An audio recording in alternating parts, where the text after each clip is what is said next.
So I'm going through Jordan Peterson's instructions for how to write a good essay, and I have several essays partway done, and I thought it would be a really fun idea to read my essays aloud, and I'll have a before video of me reading my essay before I have run it through the Jordan Peterson system.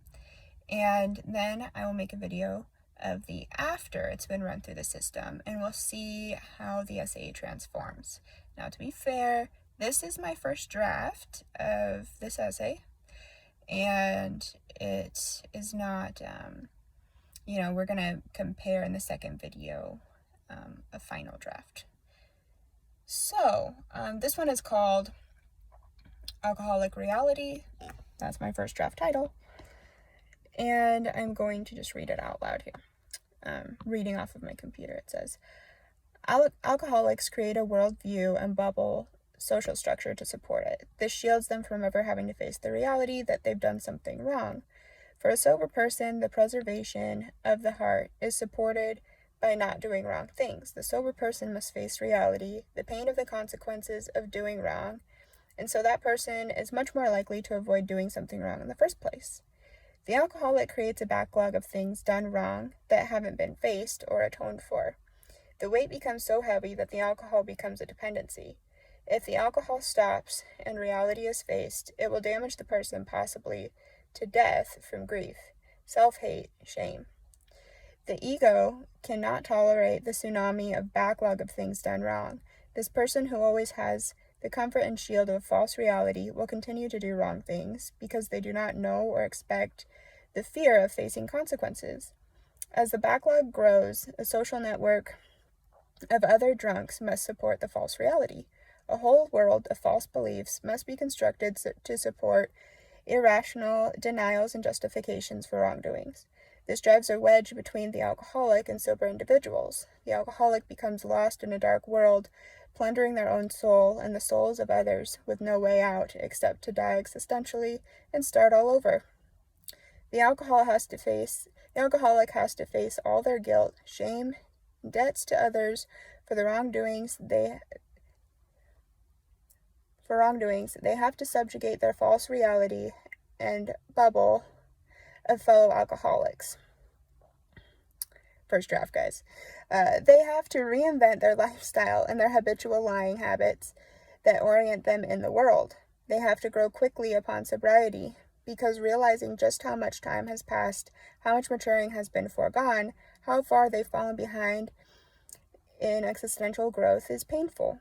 The term wasted matches the description. Satan takes hold of a person this way, destroys the person and everyone in that person's path. An alcoholic paired with a consistently sober person can end up feeling highly threatened because somewhere they know they're on shaky ground. They have likely wronged that sober person by not owning up to. It means going against the grain of their habits and false worldview. The alcoholic is in an advanced state, may even feel betrayed when the sober person speaks of reality, but the alcoholic is so convinced of their false world, they feel betrayed by the truth. You could call this advanced state terminal, where it's not just difficult to come out, but is becoming impossible. The tether to truth, broken.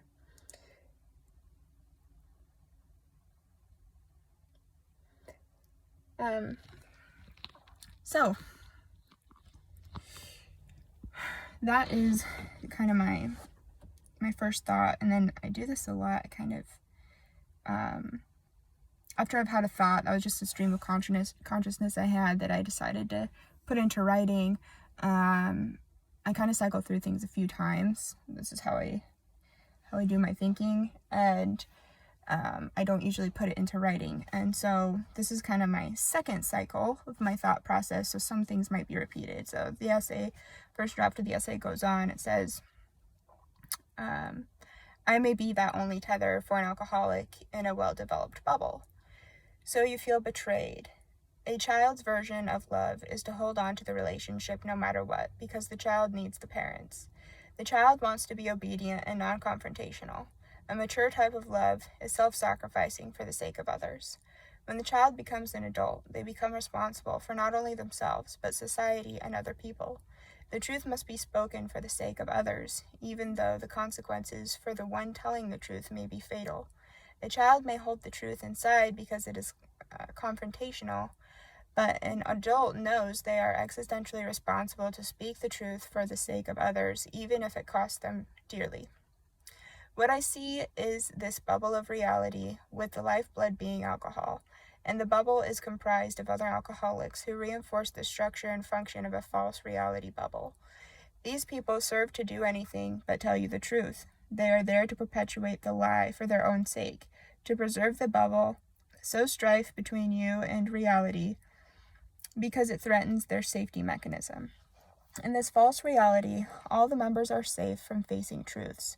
Truths about their wrongdoings, truths about wrongs that have been done to them, truths about what they have to face, and about their own fate. The bubble moves further and further from reality.